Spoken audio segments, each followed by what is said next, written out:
menjaga beliau-beliau semua, memanjangkan usianya dan barokah ilmunya buat kita semua. Pengurus Majelis Ta'lim Ukhuwah Islamiyah Bapak Haji Basroin, Ustaz Haji Muhammad Tahir, pengurus Masjid Baitul Falah Al-Ustaz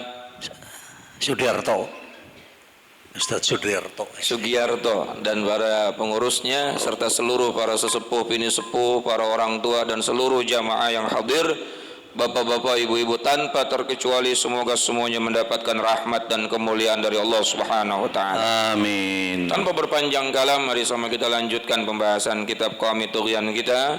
Namun kembali kita baca suratul Fatihah. Mudah-mudahan apa yang kita baca, yang kita kaji, yang kita dapatkan pada kesempatan pagi hari ini barokah buat hidup kita, selamat di dunia sampai akhirat. Al-Fatihah bil qabul wa ila hadratir Rasul ala hadhihi niyyah wa ala kulli niyatin salihah wa ala man nawa salafun salih wa ila hadratin Nabil Mustafa سيدنا وحبيبنا شفيعنا ومولانا محمد صلى الله عليه وسلم وعلى آله وأزواجه وذريته وآل بيته الكرام. نخص خاصة لحضرة مؤلف هذا الكتاب سيد الشيخ زين الدين بن علي الملبالي الفناني وسيد الشيخ نواوي بن عمر الجاوي وأصولهم وفروعهما أن الله يعلي درجاتهم في الجنة ويعيد علينا بركاتهم وأسرارهم وأنوارهم وعلومهم ونفاتهم في الدين والدنيا والآخرة وإلى أرواح والدينا وآبائنا جميع المسلمين والمسلمات والمؤمنين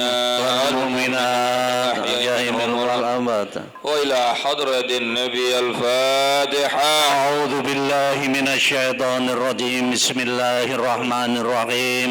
الحمد لله رب العالمين الرحمن الرحيم مالك يوم الدين. إياك نعبد وإياك نستعين. اهدنا الصراط المستقيم صراط الذين أنعمت عليهم غير المغضوب عليهم ولا الضالين. آمين. بسم الله الرحمن الرحيم. قال المصنف رحمه الله تعالى ونفعنا بعلومه وأمدنا بأسراره في الدارين آمين. وفي الحديث 47 ya Pak ya. Dan di dalam sebuah hadis diterangkan man mata, siapa orang yang mati taiban, dalam keadaan taubat, minal ghibati, dari sifat ghibah. Dia mati sudah taubat dari kebiasaannya berghibah. Fahuwa akhiru may yadkhulul jannah, maka ia adalah orang yang paling terakhir masuk ke dalam surga. Padahal udah taubat dari sifat ghibah, tetapi nanti masuk surganya paling apalagi kagak taubat ini. Kalau kagak taubat gimana? Wa man mata musirran 'alaiha, dan barang siapa yang mati tetapi dia masih terus berghibah, matinya masih dalam keadaan berghibah dan tidak bertaubat dari ghibah, fahuwa awwalu may yadkhulun nar, maka dialah orang yang paling pertama masuk ke dalam neraka, wa huwa yabki, dan sambil menangis. Ini ghibah ini perkara yang rutin dikerjain, sepele menurut kita, padahal gede banget dosanya. Minal kabair, termasuk 10 dosa besar itu ghibah. Tapi menurut kita kayaknya hal itu biasa aja tuh. Memang nanti dalam kitab ini ada perkara-perkara yang tidak termasuk ghibah meskipun kita bicarakan aib seseorang. Ada tuh perkara-perkara yang secara syar'i itu tidak termasuk ghibah walaupun kita bicarakan aib orang tersebut. Nanti ada babnya. Kayaknya pengen buru-buru aja nih. Pengen tahu nih saya ghibah apa kagak. Tapi clue-nya clue itu apa ya? Nah, bocorannya bahwa kalau kita bicara sesuatu yang menjadi keburukan orang lain tanpa sebab musabab, itu ghibah udah pasti dah. Kalau ujuk-ujuk ya, ujuk-ujuk bahasa apa itu? Kagak ada sebab musabab. maka itu ghibah. Tapi kalau ada sebabnya, misalnya seperti menyelamatkan orang, jangan kumpul sama dia, banyak korbannya, itu nggak ghibah tuh, dengan niat menyelamatkan orang. Atau ingin memberi isyarah, memberi petunjuk, kalau nggak disebutin yang memang ada dalam dirinya, orang nggak kenal, itu nggak termasuk ghibah kalau niatnya pengen kasih petunjuk. Contoh begini, kenal nggak sama Mang Jaet misalnya? Yang mana tuh? Mang Jaet yang kalau ngomong ayah itu misalnya, itu nggak ghibah, tapi cuma pengen kasih nah, niatnya tergantung niat. Atau ketika saksi bersaksi di pengadilan, saksi itu kan wajib harus membeberkan apa yang dia lihat, itu nggak termasuk ghibah. Ada 10-15 alasan orang diperbolehkan untuk bicara tentang keburukan orang lain. Nah, 15 alasan di kitab ini juga nanti ada ketemu. Ntar sekarang kita lagi ngomongin ghibah yang secara umum aja nih, yang ujuk kagak ada angin, kagak ada hujan ngomong. Gua mah kagak demen sama dia. Kenapa emangnya palanya botak lah? Apa urusannya pala botak sama kita?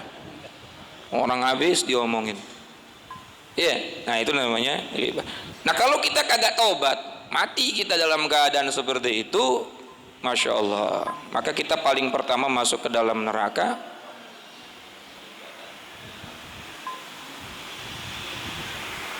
Ada bioskop gitu ya. Dan sambil nangis ya.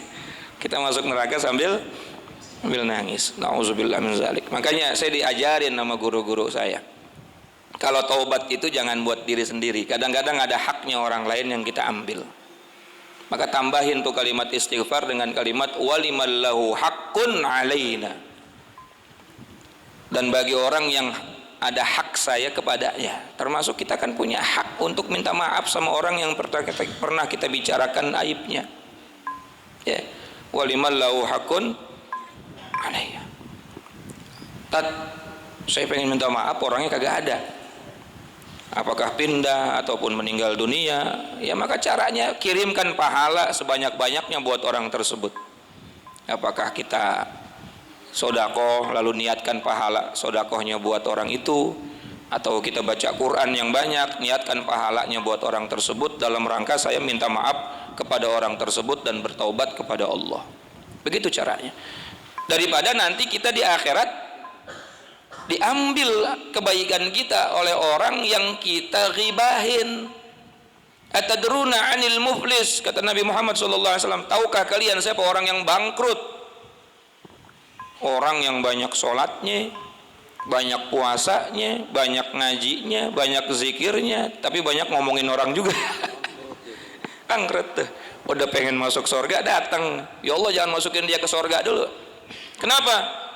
Habis saya diomongin sama dia. Saya mah diem aja. Waktu hidup di dunia orang galakan dia sama saya, tapi hati saya sakit, ya Allah. Akhirnya Allah Subhanahu wa ta'ala ambil kebaikan orang tersebut, diberikan kepada orang yang digibahin. Kalau satu orang Pak, kalau satu kampung gimana? Itu kalau satu orang, kalau sekampung datang semua tuh. Kalau kebaikannya udah habis, maka dosa orang yang digibahin diberikan kepada kita. Coba mau ditebus di dunia apa di akhirat? Ya mendingan di dunia kita kirimin pahala, kita kirimin sedekah. Kalau memang nggak ketemu, kalau ketemu kita minta maaf lah. Makanya enak kita kalau gampang ucapan lisan kita ini gampang kalimat mengucapkan mohon maaf. Ketemu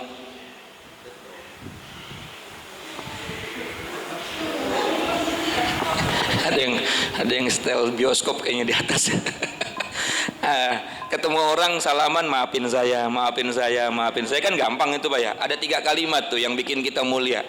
Kalimat maaf, kalimat tolong, kalimat terima kasih. Ini 3 kalimat yang gampang diucapin, tapi karena gengsi kita akhirnya nggak pernah kita ucapin.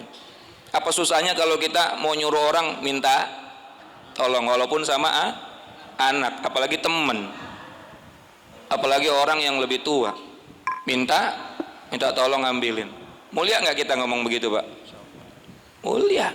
Dan orang yang dimintain tolong juga bakalan seneng. Sini, tolong, nggak ngomong tolong, ambilin, ambilin. Kadang-kadang pakai bukan nunjuk lagi pakai tangan, pakai mata. No. Lebih parahnya lagi pakai kaki lagi nunjuknya, masya Allah. Yang kedua, terima kasih. Udah dimintain tolong, dikasih, terima kasih. Apa susahnya? Yang ketiga, minta maaf. Maafin ya. Ini kita masya Allah. Apain gua ngomong minta tolong, minta maaf orang di pembantu gua. Ya Allah ya Karim. Kita kadang-kadang udah ngerasa membayar, sudah ngerasa ngasih uang, padahal yang dibayar itu cuma tenaganya, tapi rasanya itu kita nggak bakal bisa bayar. Ya, nggak bakal bisa bayar. Apalagi ngundang, mohon maaf, ngundang ustadz, ngundang penceramah, ngundang kiai, ngundang mubalik, jangan pernah ngerasa udah bayar.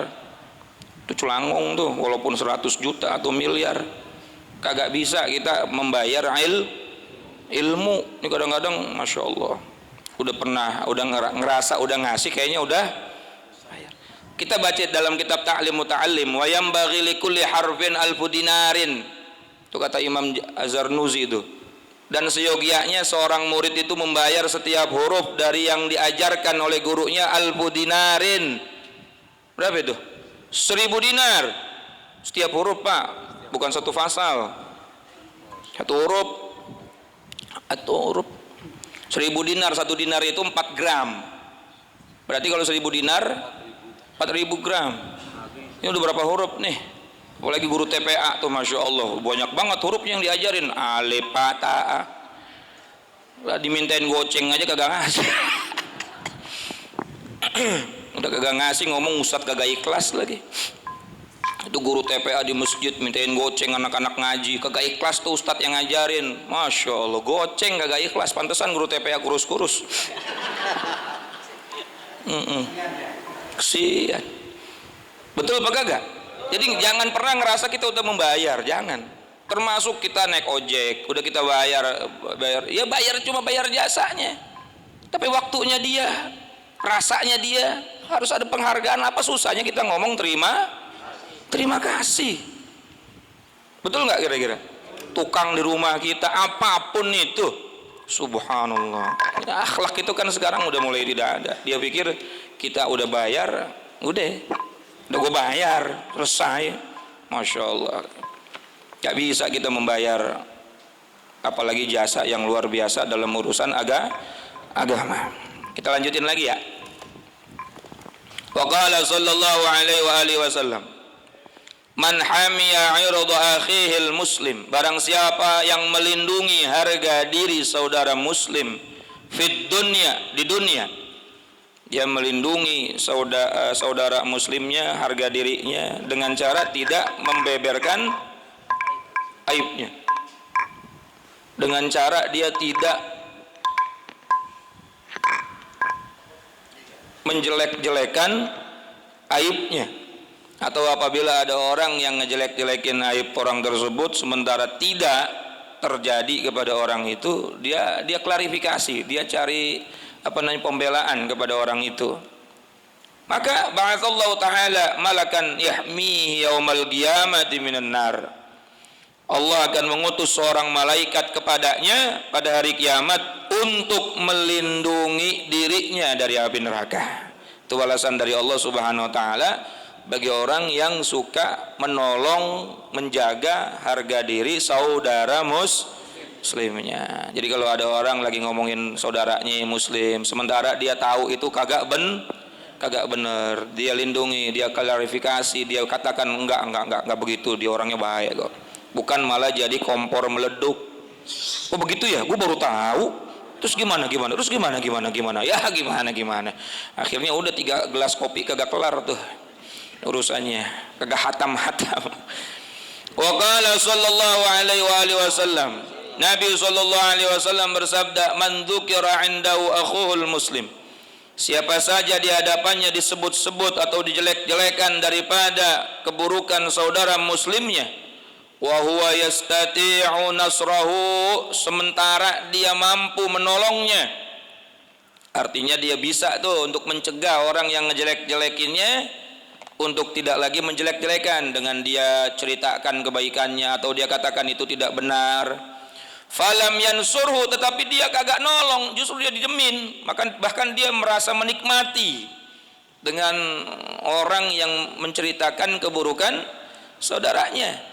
Adrakahullahu biha fid dunya wal akhirah, maka Allah akan mempertemukan ia dengan apa yang dia dengarkan atau apa yang dia jelek-jelekan dari saudara muslimnya, fid dunya, di dunia, wal akhirah, dan di akhirat. Bahkan Imam Hambali pernah berkata begini, siapa orang pernah menjelek-jelekan seseorang sementara apa yang dia ucapkan itu tidak lalu dia tidak bertaubat, maka dia akan terkena fitnah atau cobaan seperti apa yang dia lontarkan kepada orang tersebut sebelum dia mati. Contoh begini, tuh orang maling kali ya, padahal kagak, lalu dia nggak taubat, dia nggak minta maaf, maka nanti khawatir itu orang sebelum matinya dikasih cobaan maling dulu. Paham nggak kira-kira? Itu orang jablay kali ya, masya jablay, apa itu jablay artinya? Padahal kagak tuh. Lalu dia nggak taubat, dia nggak minta maaf, dan nggak terbukti itu orang yang dituduhnya seorang apa ya? Apa Pak? Hai. Khawatir nanti sebelum matinya dia jadi jablay dulu. Hati-hati Bu, masya Allah, ini kadang-kadang enak banget lisan keluar nih. Salamatul insan fi hifzil, manusia itu bisa selamat kalau bisa jaga mulut. Oh dia korupsi kali, padahal kagak korupsi itu orang tuh. Lalu dia kagak taubat, kagak minta maaf, kagak memenuhi haknya orang yang dia fitnah. Khawatir, kata Imam Ahmad bin Hambal, sebelum dia wafat dia korupsi. Jadi fitnah itu akan berbalik kepada dirinya. Na'udzubillah min zalik. Maka istighfar terus saja dah kita lah. Waliman lahu haqqun alaina, jangan dihilangin tuh. Astaghfirullahaladzim li wali walidayya wali masyayikhina li karabatina li jami'il muslimina wal muslimat waliman lahu haqqun alaina, atau waliman lahu haqqun alaina wali jami'il muslimina wal muslimat. Sambil kita ingat-ingat siapa orang yang pernah saya fitnah, siapa yang udah pernah saya jelek-jelekin padahal dia kagak jelek. Ya Allah ya Karim. Wa man dzukira indahu akhuhul muslim fanasarahu nasarahu Allah fid dunya wal akhirah, dan siapa saja di hadapannya disebut-sebut dijelek-jelekan saudara muslimnya, fanasaruh, lalu dia menolongnya, nasarahu Allah fid dunya wal akhirah, maka Allah akan menolongnya di dunia dan di akhirat. Tergantung apa yang kita kerjain di dunia, Pak. Tergantung apa yang akan kita kerjain di dunia, apa yang akan terjadi di akhirat itu tergantung hari ini kita mengerjakan apa di dunia. In khairan fa khairun wa in syarran fa syarrun. Yang kita tanam kebaikan kita bakal menuai kebaikan. Keburukan yang kita tanam juga bakal kita rasakan keburukan, tergantung kita.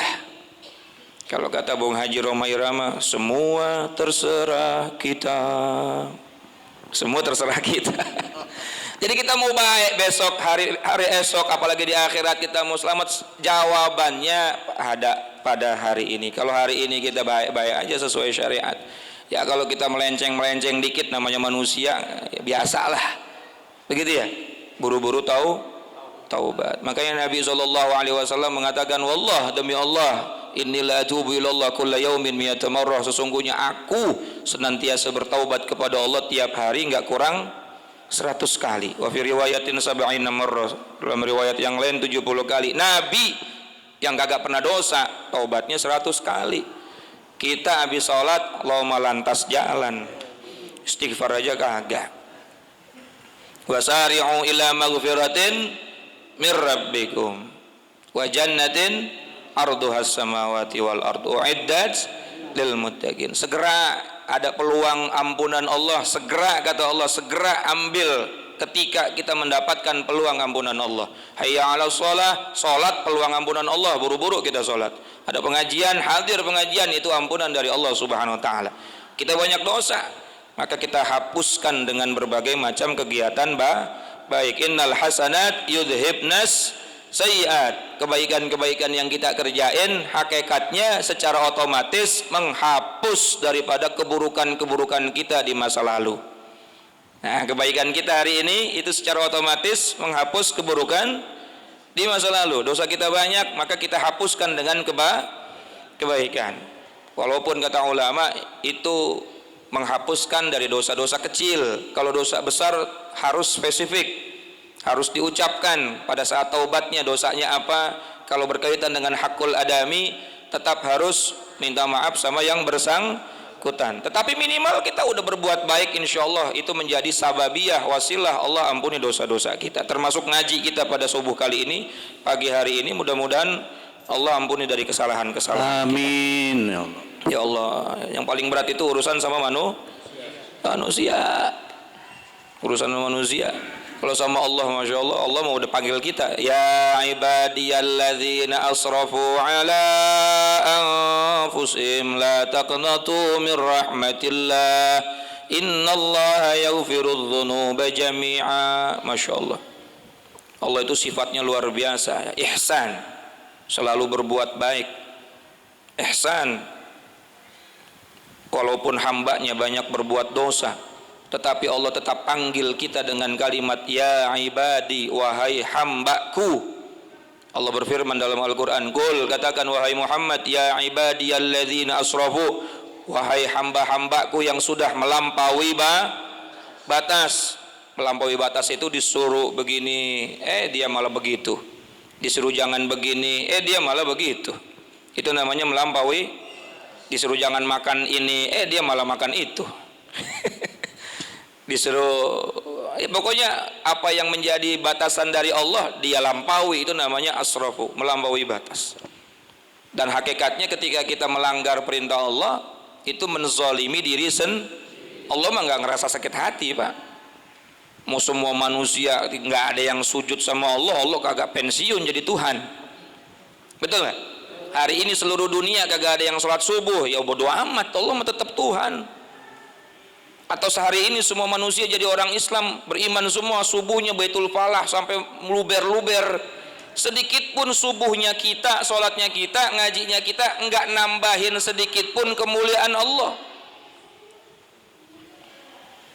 sama sekali enggak nambahin sedikit pun kemuliaan. Ya Allah udah mulia dari sononya, betul nggak? Tetapi Allah tetap sayang sama hambanya. Ya ibadi, wahai hamba-hambaku yang sudah melampaui batas, la taqnatu min rahmatillah, jangan kalian putus asa dari rahmatnya Allah. Makanya walaupun saya nerangin hadis ini rada-rada serem, tapi tetap harus kita nggak putus asa. Allah tetap maha berkasih sayang. Jangan, berarti nanti saya paling belakangan masuk surganya. Jangan. Jangan suuzon juga sama Allah ya, baik sangka aja terus. Yang penting kita berusaha bertau.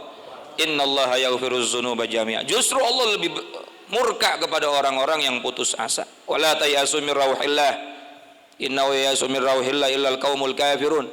Jangan kamu putus asa dari rahmat Allah. Sesungguhnya orang yang putus asa dari rahmatnya Allah itu hanya orang-orang kafir.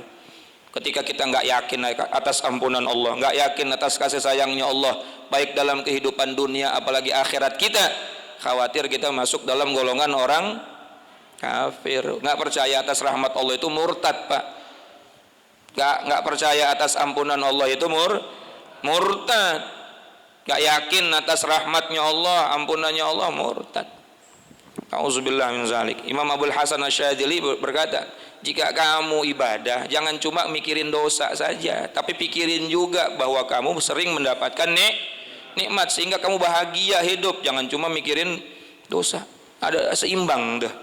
Ya, mikirin dosa ya wajib kita bertaubat kepada Allah, tetapi juga ada nikmat-nikmat Allah. Kita dikasih nikmat mau sujud kepada Allah aja udah luar biasa. Jadi nggak nelangsa terus hidupnya, ada syukurnya juga. Alhamdulillah. Makanya Sayyidina Umar itu kalau salam ke kanan dia senyum, ke kiri dia nangis. Dia ngelihat ke kanan, alhamdulillah dapat nikmatul iman wal Islam, dia bersyukur kepada Allah. Tetapi ketika dia lihat ke kiri, lihat masa lalunya, nyembah hala nangis. Nah ini seimbang, jadi jangan cuma nelangsa dengan dosa, tetapi juga harus bersyukur dengan nikmat yang Allah berikan kepada kita. Yang paling utama adalah nikmat iman dan Islam, ya. Jadi supaya nggak menghilangkan nikmatnya Allah Subhanahu Wa Taala. Jangan bikin orang putus asa. Ini sekarang musim haji, ada orang mau berangkat umroh, berangkat haji, kadang-kadang suka ditakut-takutin. Lu di Jakarta suka mukulin orang lo, ntar di sono dipukulin ontak lo, ya. Kagak jadi berangkat haji, tanggung jawab lo, dia mati kagak berangkat haji, betul gak? Lu di sini suka ngomongin orang lo, ntar di sono disobek-sobek mulutnya lo. Akhirnya orang berangkat umroh takut, dia tanggung jawab tuh orang begitu tuh.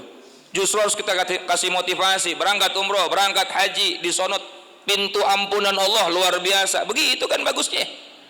Tempat bertaubat, jangan bikin orang putus asa. Saya belum dapat panggilan, belum siap untuk berangkat haji, saya belum jadi orang bener. Ya justru ente berusaha jadi orang bener dengan cara pergi haji, berangkat haji, kemudian umroh, punya duit banyak. Yang kagak punya duit kepengen pulangnya insya Allah Allah kasih hidayah. Di sana tempatnya taubat, jangan ditakut-takutin.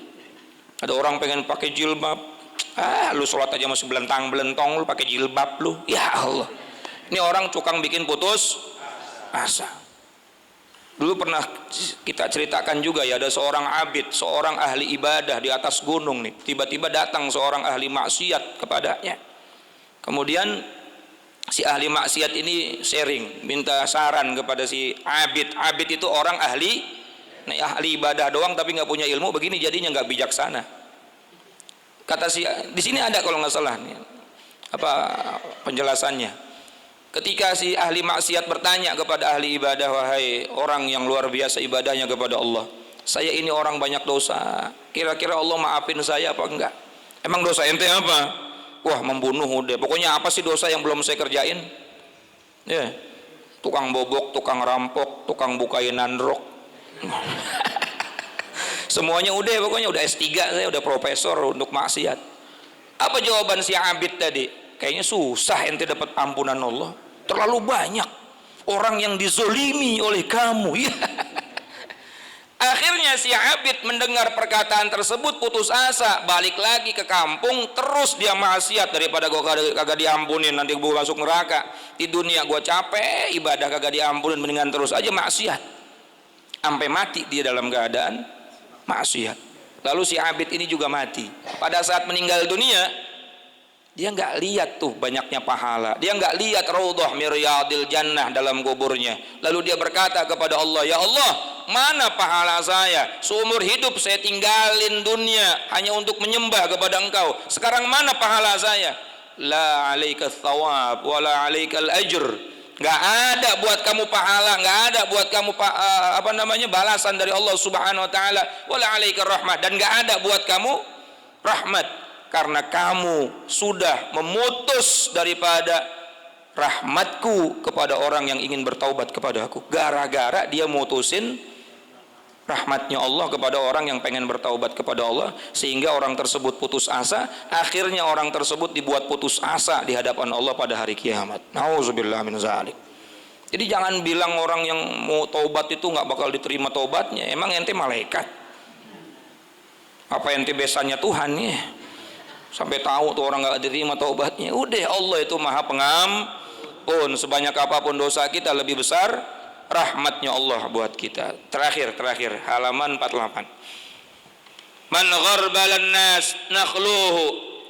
Barang siapa yang mengayak atau menyaring manusia, nakhluhu, maka kami yang akan menyendirikannya. Ay man fattasha ala usulihim wa uyubihim. Maksudnya, siapa saja orang yang suka memeriksa asal usul dan kesalahan orang lain.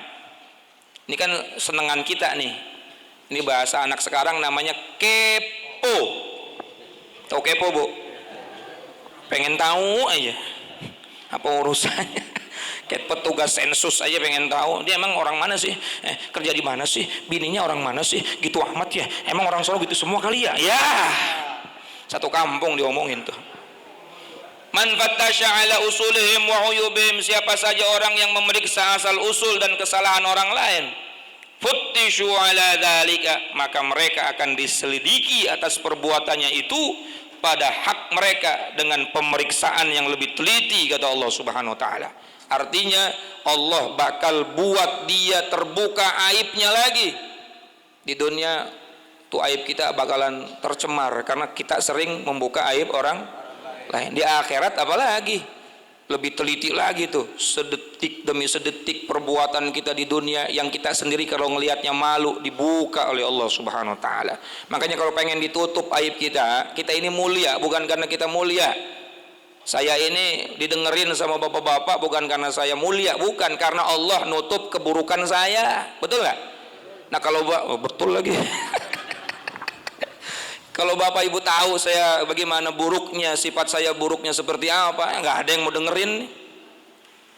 Ukhuwah Islamiyah siapa yang ngajar? Hamid lah, gua tahu kencingnya masih berdiri. Ngapain gua ngaji sama dia? Tapi karena bapak ditutupkan oleh Allah aib saya, sehingga bapak mau dengerin saya. Begitu pula kita, dimanapun orang masih muliain kita bukan karena kita mulia, tapi karena kita ditutup aibnya oleh Allah Subhanahu wa taala. Maka kalau aib kita pengen ditutup oleh Allah, bahkan diampuni oleh Allah, tutup juga aib saudara kita. Begitu maksudnya. Jangan kita malah ngumbar-ngumbar, ngayak-ngayak aib saudara kita. Apalagi bentar lagi udah mau 2024, udah biasa aja deh, capek kita ribut mulu. 2019 udah pelajaran dah tuh, gara-gara gituan saudara berantem, ya capek deh urusan dunia. Akhlis, wallahu a'lamu bissawab. Alhamdulillahirabbil alamin. Assalamualaikum warahmatullahi wabarakatuh.